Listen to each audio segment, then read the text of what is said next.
ganito ang klaseng pagkaluto. Look at that. Yan.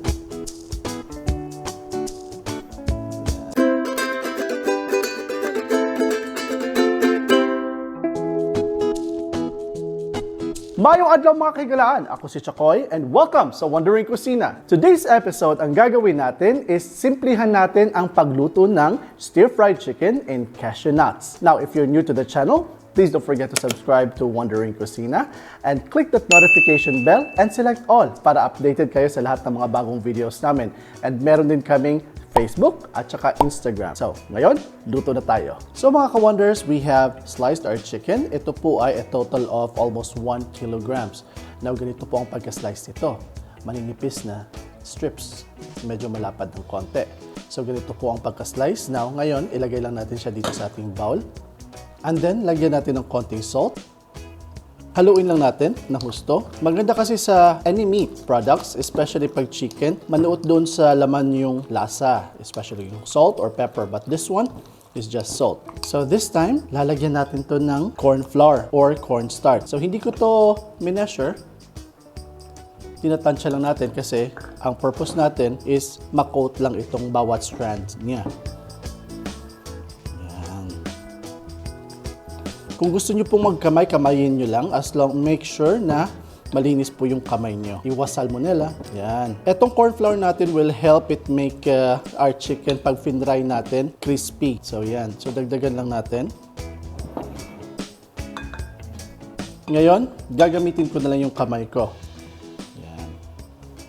Because we have to make sure na ma-coat siya at hindi siya buo-buo or nagkukumpul-kumpul. Gaya niyan. So, okay na to mga ka-wonders. By the way, this is breast chicken. So, ito yung parte na minsan inaayawan ng lahat or minsan gusto ng mga nagda-diet kasi pure meat at protein. So, ngayon, okay na ito. Now, let's prepare our oil para mag-fry na tayo. So, mga ka-wonders, let's start our frying. On lang natin ating induction cooker. Let's turn it to fry. Salamat kay Kabayan Lalibeth for allowing us to use her induction cooker. Please don't forget to subscribe to her channel, Kabayan Lalibeth. Now, lagyan na natin ng mantika ang ating pan para magsimula na tayong magprito.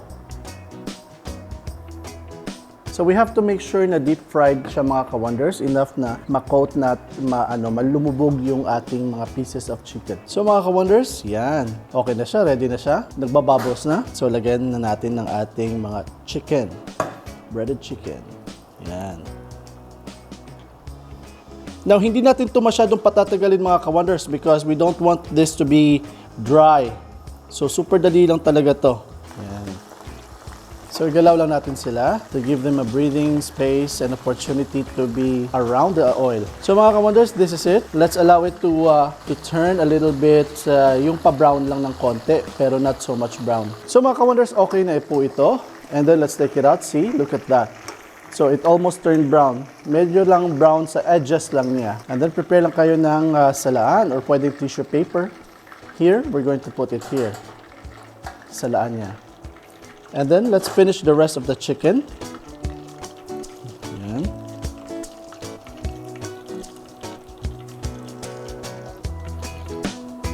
Ayan.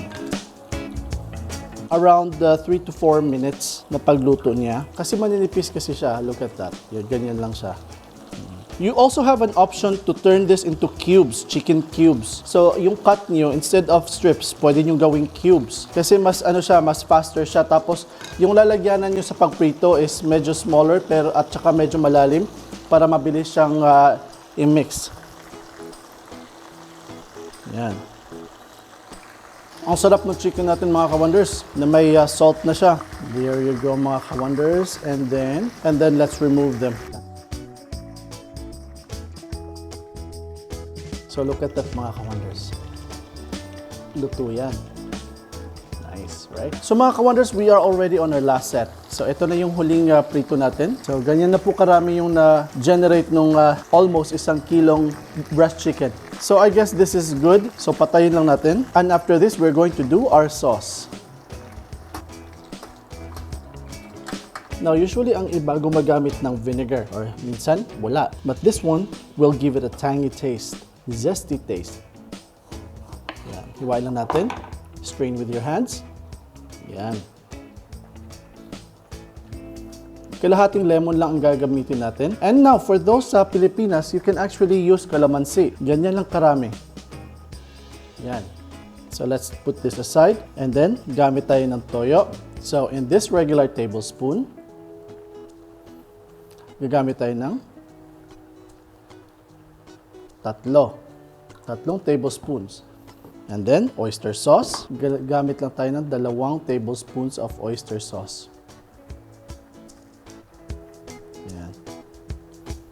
There you go. Ito, pampabango, sesame oil. Kuha lang tayo napakakunti, ganyan lang. Siguro mga 1/4 of a teaspoon lang. And then, nalagyan po natin ng konting asin. This is half of a teaspoon.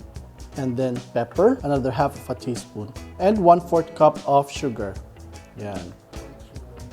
White sugar po ito mga ka-wonders. Yan. So mix lang natin. So ito yung magiging sauce niya. So shortly, lalagyan natin to ng pampalapot or cornstarch. And then mga ka-wonders, we have 2 tablespoons of cornstarch. So unti-unti lang natin itong ilalagay.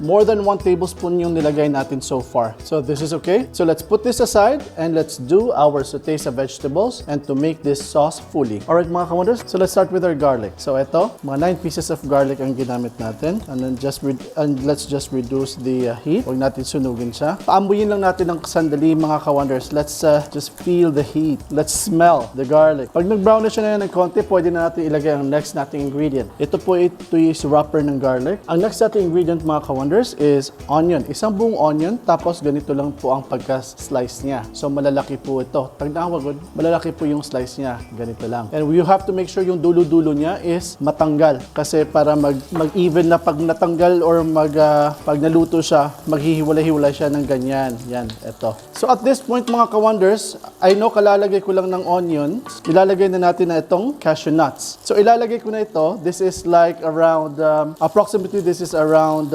almost 200 grams. Yan. Yes, raw cashew nuts po yan mga ka-wonders. Hindi po yun yung roasted na. So right now, we are going to add it dito sa ating stir fry. So, keep nyo lang yung init at low kasi we don't want na masunog yung onions at saka yung garlic natin. So let it rest for quickly. Sandali lang. Make sure na nag-stir po kayo with rest in between kasi ayaw natin na masunog yung ingredients natin like yung garlic at saka yung sibuyas. So ang next natin ilalagay is ang dried chili. So ganito po yung itsura niya. So hindi po siya maanghang. So it will add though flavor at saka color dito sa ating niluluto. Nangangamoy na yung cashew nuts, mabango na siya. Kung wala naman pong dried chili, pwede nyo na po yung skip yung part na yan. You don't have to put dried chili. Otherwise, kung gusto nyo ng medyo may anghang, mag-slice lang kayo ng isang siling pula at saka tadtarin nyo na lang. Pwede na po yun. Okay guys, ang next ating ilagay is ang ating bell pepper. So 2 buong bell pepper po to, green at saka red bell pepper. At ganito lang po yung pagka-slice niya. Simple as that. Malilit na cubes, almost 1 inch. Lagay na natin. Yan, ang ganda na ng kulay.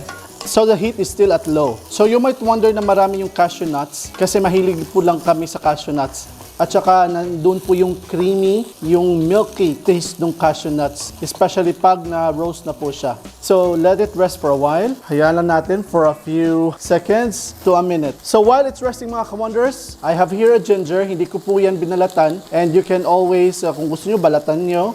And if you like na nandan yung balat, it's okay. Just konti lang po na ginger na lasa. Yan. So, shave lang yun ng konti dyan. Yan.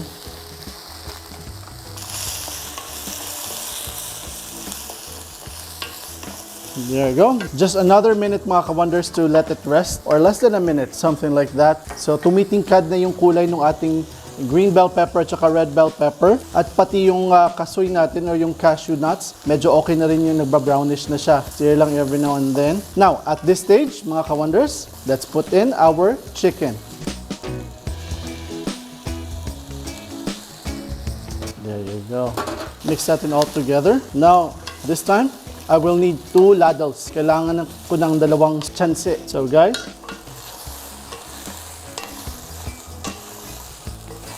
wow. So mga ka-wonders, let's put in the sauce.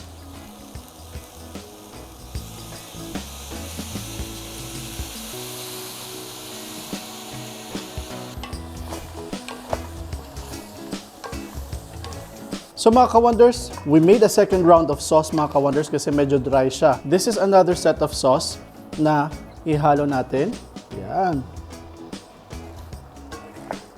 There you go. That should be good. Yan. And for our last ingredients mga ka-wonders, let's put in our onion leaves. There you have it. That's our stir-fried chicken with cashew nuts.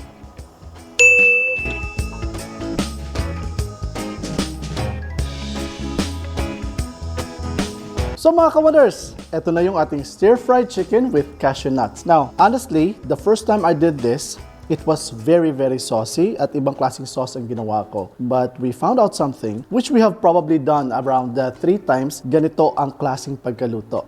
Look at that. Yan. Yan. So ngayon, tikman na natin. The chicken, it's still crispy.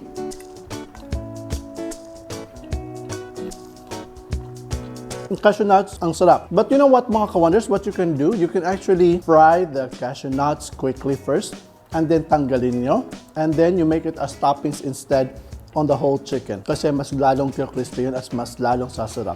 But this one is okay, it suits perfect as well. At yung lasa niya, my goodness, andun yung balance of sweetness na may touch of sourness and then the touch of saltiness dahil sa oyster sauce at saka sa soy sauce natin. And then, of course, sweetness dahil sa sugar. Sarap. Let's try the bell pepper.